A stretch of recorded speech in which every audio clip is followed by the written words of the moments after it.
राजनीति में आने का कोई मन नहीं था, ना कोई ऐसी पृष्ठभूमि है, ना कभी ज़िंदगी में सोचा। तो अगर मैं शायद आज राजनीति में ना होता या इस समाज सेवा के प्लेटफॉर्म पे ना होता, शायद आज कहीं मैं होटल मैनेजमेंट के उसमें होता या कहीं मैनेजर होता या कुछ भी होता। बहन जी ने मेरा टिकट कर दिया और वो टिकट होने के बाद कट गया। मैं कहा सर बात सुनो, मैं जिलाध्यक्ष नहीं बनूँगा, मुझे चुनाव और चुनाव लड़ना है, सिर्फ मुझे एमएलए ही बनना है, मेरा टारगेट एमएलए बनना है। बहुत जिस समय उन्होंने मुझे फ़ोन किया, बड़ा भावुकता वाला पल था। आँखों मेरे नमी थी, आंसू थे। मुझे अकेले को चुना कि आपको जो है जाके शपथ। मेरा नेचर ये है, जो मेरी मदद करता है मैं उसकी मदद करता हूँ 100%। वादा खिलाफी कभी नहीं करता राजनीति। ऊपर से नीचे सब लोग आए और मैंने बहुत स्पष्ट हाथ जोड़ के बिल्कुल जो अपनी संवैधानिक भाषा में बाय रिक्वेस्ट मैंने कह दिया, देखो मैं आदरणीय जैन जी से वादा कर चुका हूँ, मैं मेरी मजबूरी है, मेरी बात करने की हिम्मत नहीं है, मैं आपके फ़ोन नहीं उठा पा रहा हूँ। संघर्ष से सफलता के सफर में किस्मत का बहुत बड़ा रोल होता है और यही किस्मत आपको सफलता की उस सीढ़ी पर पहुंचा देती है जिसका नाम अनिल कुमार है। आज हमारे साथ उत्तर प्रदेश के कैबिनेट मंत्री, जो कि हाल ही में इन्होंने शपथ ली है, इन्हीं से बात करेंगे।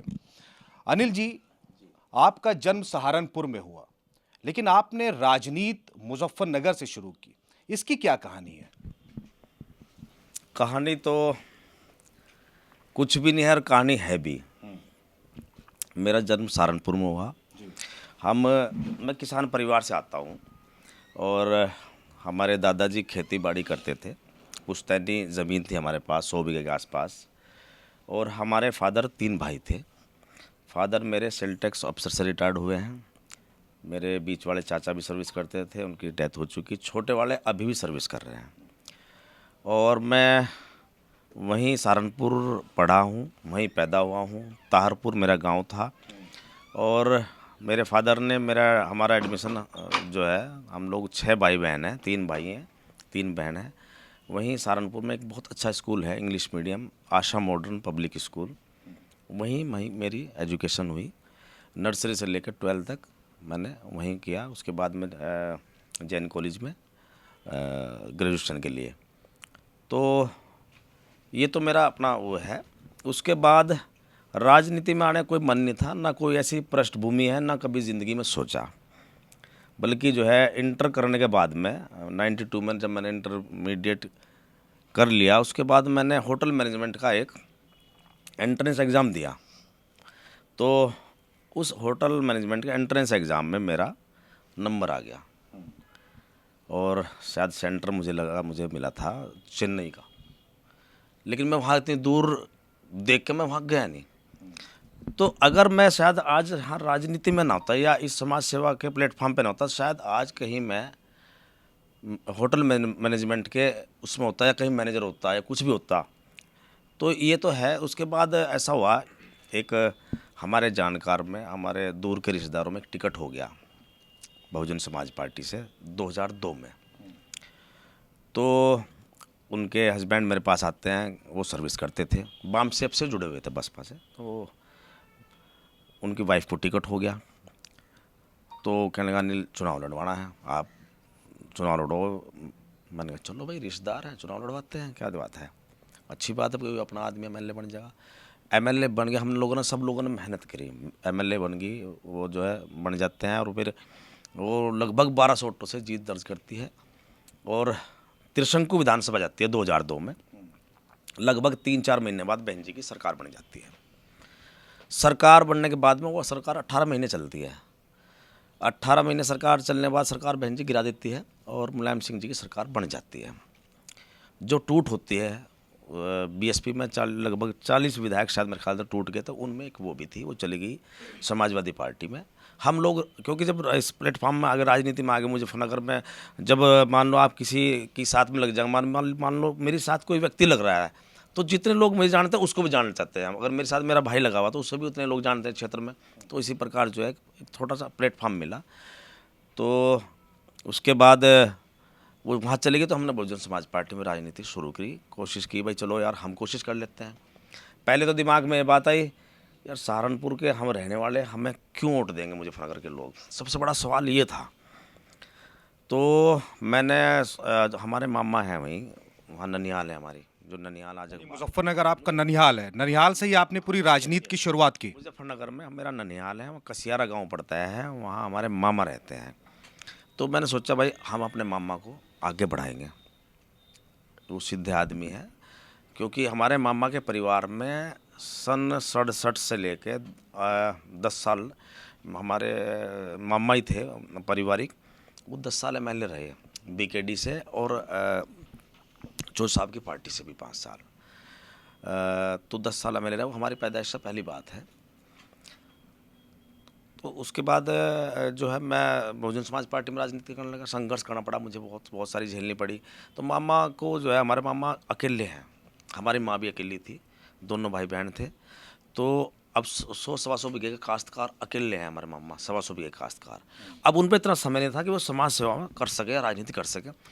तो उसका चुनाव चल रहा था, बहन जी ने इस्तीफा दिया था, हरोड़ा का उपचुनाव चल रहा था। हमारा गांव हरोड़ा विधानसभा में पड़ता था, तारपुर गांव। तो वहाँ उपचुनाव चल रहा था।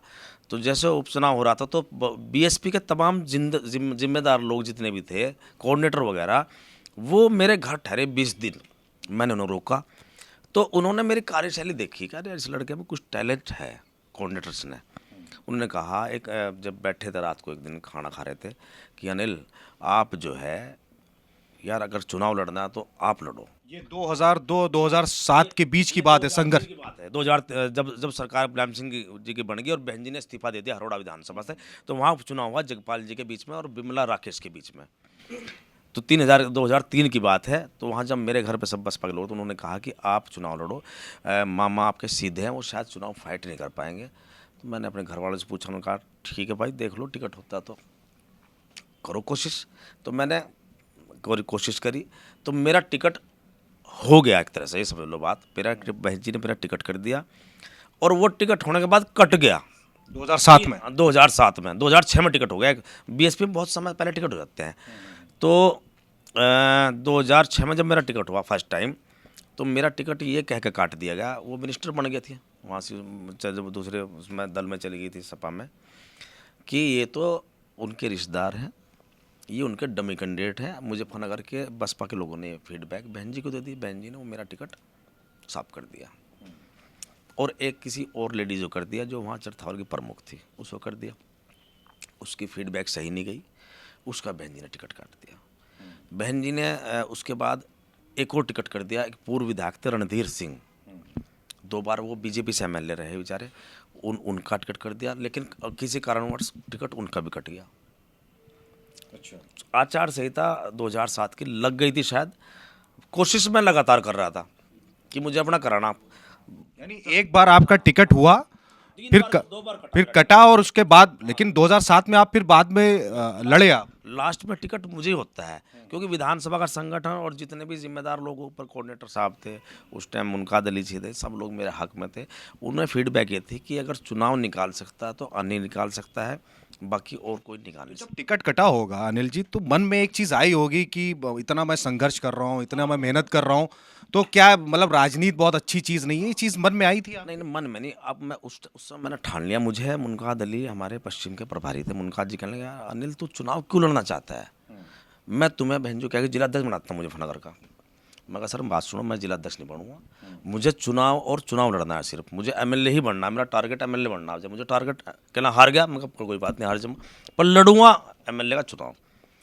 मुझे उन्होंने मेरा साथ दिया और मुझे टिकट हुआ लास्ट में जाकर, बिल्कुल आचार संहिता शायद लग चुकी थी या लगने वाली थी, टिकट हुआ और मैं 1865 वोटों से पहला चुनाव जीत का आया। 2007 वाला चरथावल विधानसभा उस समय होती थी। MLA बड़े, बहन जी की सरकार बन गई, तो सरकार में लोगों को काम किए दबा के। और फिर दूसरा चुनाव बड़ा कठिन होता है। 12 की बात कर, 2007 में तो आप नए चेहरे थे, जनता सोचते यार नया चेहरा अच्छा काम करेगा, चलो यार इसको वोट देते हैं। आपने किसी के कुसामद कर ली, पैर पकड़ लिया, कहना भाई वो लड़का आया था पैर पकड़ा, मैं तो वोट से दूंगा। लेकिन जब आप सरकार और सत्ता में रह जाते हो तो एंटी कैम्पेंसी आपका पीछा करती है। 2012 का चुनाव जितना मेरा कड़ा था, ऐसा चुनाव मेरा 4 चुनाव हो गए, 4 चुनाव में सबसे सख्त चुनाव होता। लेकिन 2012 में फिर परिसीमन भी हो गया था। परिसीमन हो गया था, लेकिन मेरा 70% क्षेत्र, पुरकाजी मेरे ख्याल से सीट हो गई, 70% क्षेत्र मेरा एज इट इज था, 25-30% कटा था। तो वो था, उसमें ये था भाई नहीं अनिल को हराना है, सारे दल एक हो गए। कहने किसी वोटर से भी आप पूछो ना कि भाई वोट किसे देंगे, कहना भाई वोट उसे देंगे जो अनिल गोरा होगा। मैंने कहा ऐसा चुनाव हो गया। खैर मेरी अपनी स्ट्रेटेजी थी, उस स्ट्रेटेजी से मैं अपने उस चुनाव को बहुत तरीके से निकाल कर आया और 9,000 के लगभग मैं उस चुनाव को जीत कर आया हूँ। सेकंड वाला भी, थर्ड वाला चुनाव जो तीसरा चुनाव 2017 का हुआ, बसपा ने फिर मुझे उम्मीदवार बना, लेकिन वो चुनाव मैं हार गया, तीसरे नंबर पर चला गया था। उस टाइम सपा का और कांग्रेस का गठबंधन था, मुस्लिम वोट ज़्यादातर उधर वो चला गया सारा, वो दूसरे नंबर प्रत्याशी आ जाता है, तीसरा। फिर उसके बाद क्या हुआ, 17 के बाद में जब हो गया तो 2018 में कुछ जनपद के लोगों ने शिकायत कर दी मेरी। बहन जी के मैं कमी कहूँ या कुछ भी कहूँ, बहन जी सुनती है। मैं कहती तो भाषण में ये है कि भाई अगर कोई किसी की शिकायत करे मैं दोनों पक्ष को बुलाऊंगी, लेकिन बुलाती नहीं बस। और मेरी शिकायत हुई, मुझे पार्टी से बाहर कर दिया। मैंने सोचा फिर उसके बाद आप सपा में आप शामिल हुए। 2018 में मुझे बाहर कर दिया। मैं लगभग 1 साल बाहर रहा। मैंने सोचा नहीं यार, अपनी पार्टी है बीएसपी, हम इसी में रहेंगे, इसी ने हमें सम्मान दिया। 2 बार विधायक बहन जी ने बना, कोई बात नहीं, शिकायत कर दी, अपनी बात जो है बहन जी के सामने अपने तरीके से प्रस्तुत कराएंगे और वापसी करेंगे। सवाल ये हुआ कि 2019 में बीएसपी में हम वापस हो गए, सपा बसपा गठबंधन हुआ। मेरी ड्यूटी एक बिजनौर लोकसभा लगी, क्योंकि मेरी स्टेट बिजनौर लोकसभा लगती थी। बिजनौर लोकसभा जिता के हमने भेज दी। तो जो राजनीति होती है पार्टी की, बहन जी के जो नज़दीक रहते हैं कोऑर्डिनेटर रहते हैं, विधायक एमपी नहीं रहते। अब वो कोऑर्डिनेटरों ने फिर शिकायत कर दी बहन जी को मेरी कि बहन जी अनिल ये कर रहा वो कर रहा। मुझे फिर बाहर तो किया नहीं, तो बहन जी ने कहा कि भाई उसको बाहर करो आप। तो एक कोऑर्डिनेटर ने कहा कि बहन जी बाहर मत करो उसको, दोबारा अगर बाहर कहें तो उसको दलितों की सहानुभूति मिल जाएगी। कहना अच्छा फिर एक काम करो, उसके यहाँ जाना नहीं अब जा, ना उसको पार्टी मीटिंग बुलाना। ये हुआ, फिर पार्टी मीटिंग्स में उनमें बुलाना मुझे बंद कर दिया। फिर मैंने सोचा यार अब यहाँ रहना बेकार है, यहाँ नहीं रहेंगे, अब कहीं ना कहीं दूसरे प्लेटफॉर्म पर चलेंगे जो सिमिलर विचारधारा वाला हो। तो उसमें अखिलेश जी से बात हुई। अखिलेश जी के बात हुई तो वहाँ मैंने फिर समाजवादी पार्टी ज्वाइन करी 20 जनवरी 2020 को। समाजवादी नहीं, तो आपने समाजवादी पार्टी जब ज्वाइन की होगी तो आपने कहीं ना कहीं कोशिश की होगी कि सपा के ही सिंबल पे मैं चुनाव लड़ूं। तो ये सिचुएशन कब आई कि आपको आरएलडी का सिंबल पे चुनाव लड़ना मैं पड़ा? ये बता रहा हूँ, लो जो है हमने पार्टी ज्वाइन कर ली, सपा लोकदल का गठबंधन हो गया। सीट जनपद की 5 सीटें जो हैं राष्ट्रीय लोकदल को दे दी, 1 सीट को छोड़कर चरथावल पंकज मलिक वाली मेरी भी चली गई। उसमें क्या हुआ, उसमें जो है राष्ट्रीय लोकदल चले गए, तो राष्ट्रीय लोकदल अपना प्रत्याशी उतारना चाहता था वहाँ उस पर पुरका जी विधानसभा। उन्होंने जो सेकंड विनर था 2017 का दीपक, उसके लिए जो है उन्होंने प्रयास किया, लेकिन मैं अपनी बात प्रस्तुत करने में लोकदल में भी कामयाब रहा, समाजवादी में भी कहा रहा। अखिलेश जी ने मेरी सिफारिश भी करी, उसमें कोई दो राय नहीं है। जैन जी का भी है, दोनों नेताओं की सहमति से मैं चुनाव लड़ा। लेकिन राष्ट्रीय लोकदल ने मुझे ये कहा था ठीक है देखो, ये चंदन जी का भी नाम अखिलेश जी ने प्रस्तुत किया है, और राज्यपाल सैनी लड़े तो चुनाव हार गए तो उनका भी दिया है, और आपकी सिफारिश करी है। उनका नाम दिया था, मेरी सिफारिश करी थी, फ़र्क हो गया। तो मैं चुनाव जीत जाता हूँ, राज्यपाल जी हार जाते, चंदन भाई चुनाव जीत जाते हैं। मैंने लोकदल में कहा, लोकदल ने मुझे एक शर्त पर टिकट दिया था कि ठीक है हम आप टिकट दे रहे हैं, लेकिन वो हमारी पार्टी छोड़ कर नहीं जाओगे आप। अच्छा, ये चीज़ पहले आपसे वादा लिया उन्होंने? उन्होंने कहा देखो वहाँ से नाम जो है चंदन भाई का और राज्यपाल सैनी का आया है, आपकी अखिलेश जी ने सिफारिश की है, लोकदल पुरका जी सीट लोकदल की है प्योर, लेकिन अखिलेश जी आपकी सिफारिश कर रहे हैं कि आप अनिल को चुनाव लड़ाओ, वो मजबूत है वहाँ, वही चुनाव की जीत खा सकता नहीं, सीट हमारी हार जाएगी, हमें सरकार बनानी है। ये कहानी थी। तो मैंने कहा लोकदल के लोगों को ये समझाने में काम मेरा, देखो बात सुनो, आप मुझे लड़ाओगे तो मैं जीत के आऊँगा, और मैं लोकदल में रहूँगा, ये वादा कर रहा हूँ आपसे। मैं आज वादा कर सकता हूँ, लेकिन कल को अगर कोई इम्तिहान घड़ी आओगी तो उस इम्तिहान में देखना अनिल कहाँ खड़ा नजर आएगा। और वो इम्तिहान आया राज्यसभा में। अच्छा, कैसे फोन आया आपको? क्या उम्मीद थी कि आप मंत्री बन जाएंगे? क्योंकि ये गठबंधन जब बीजेपी से हुआ, कोई उम्मीद थी आपको? बिल्कुल उम्मीद नहीं थी। मेरे सामने जो प्रस्ताव आया, जो मान लो आदरणीय जैन जी से हमारी बात हुई, मैंने कहा सर कैसे कैसे बात हुई। जैन जी कहने लगे अनिल 2 सीटों पे है अभी तो, एक का हम प्रयास कर रहे हैं। मगर सर सरकार में शामिल होना क्या है? कहने लगे 2 मिनिस्ट्री की बात हुई, स्टेट की और कैबिनेट की।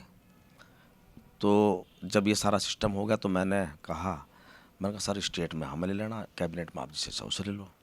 ये मैं स्टेट के लिए तो मैं कोशिश कर रहा था। अच्छा, मुझे भी लगता था कि यार अगर एक ही मिनिस्ट्री मिलेगी तो शायद नंबर अपना मुश्किल आएगा, लेकिन ऐसा अप्रत्याशित निर्णय आदरणीय जैन जी ने किया है। मतलब बहुत, जिस समय उन्होंने मुझे फ़ोन किया बड़ा भावुकता वाला पल था। आँखों मेरे नमी थी, आंसू थे, और मतलब जो है आवाज़ बड़ी भारी हो रही थी। उन्हीं शब्दों में मैंने उनका आभार व्यक्त किया।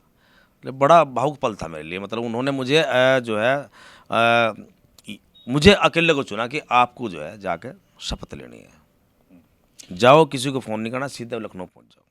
लेकिन अनिल जी, एक चीज़ और मीडिया में ये खबर चल रही है और इसी बात की तारीफ हो रही है कि जैसा कि आपने बताया कि 2022 में जब आरएलडी से मुझे टिकट मिला तो एक मुझसे वादा लिया जयंत चौधरी ने कि आप पार्टी कभी छोड़ के नहीं जाएंगे। लेकिन उस निष्ठा की तारीफ राज्यसभा चुनाव पे आपकी हो रही है कि आपने, कई लोगों पे ये शक था कि आरएलडी के 2-3 विधायक ऐसे थे जो क्रॉस वोटिंग कर सकते हैं सपा के पक्ष में, क्योंकि उन्हीं के रिकमेंडेशन पे आरएलडी के सिंबल पे वो चुनाव लड़े थे।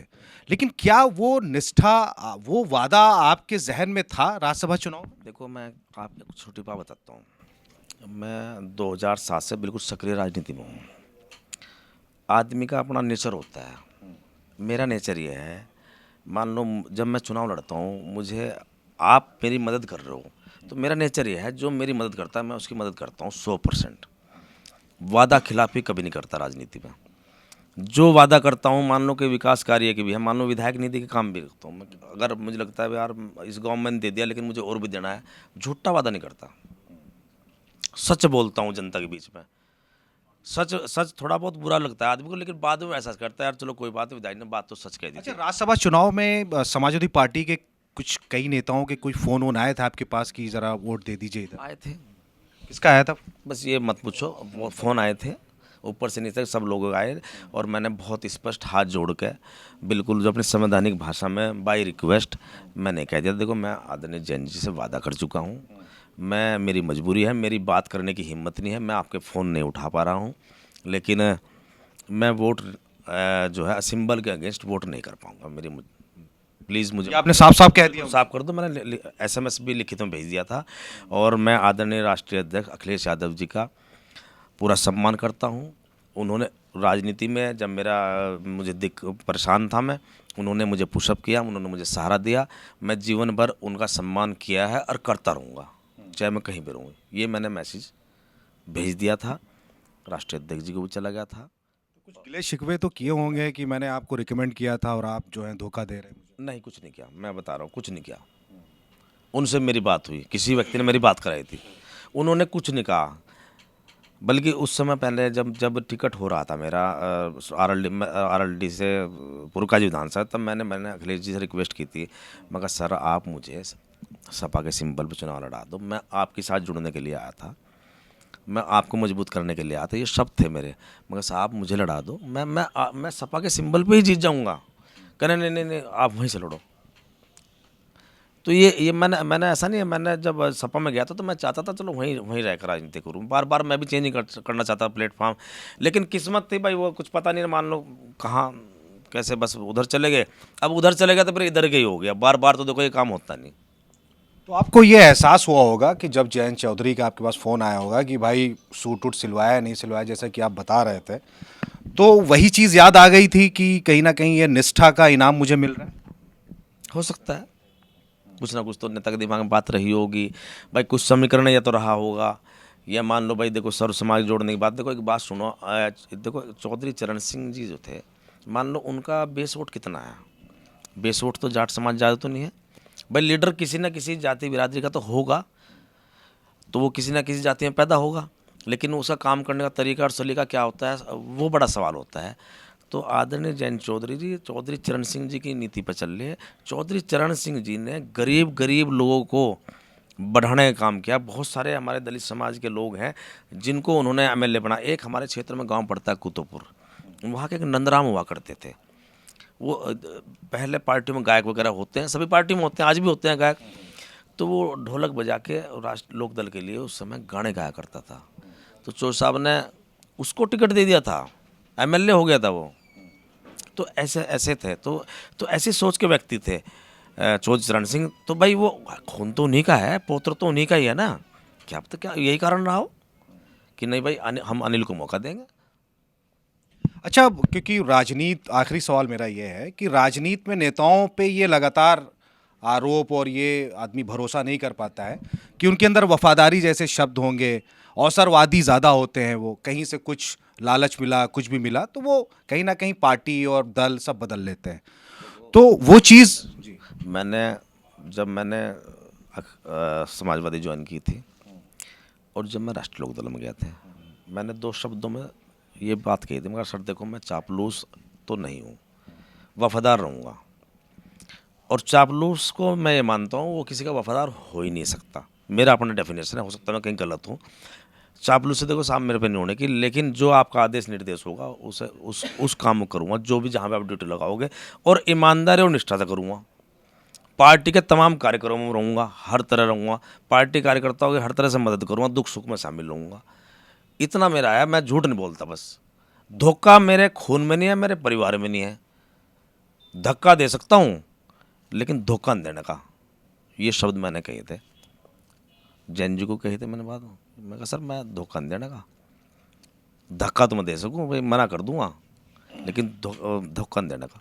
तो मैंने साफ कह दिया था, मैं कहा साहब मैं आपके साथ रहूँगा, जब कोई इम्तिहानी घड़ी होगी तब आप आजमा लेना। इम्तिहानी घड़ी है, राज्यसभा में आई, बहुत सारे नाम चले, मेरा भी नाम चला, चंदन भाई का भी नाम चला, गुलाम मोहम्मद जी का भी नाम चला।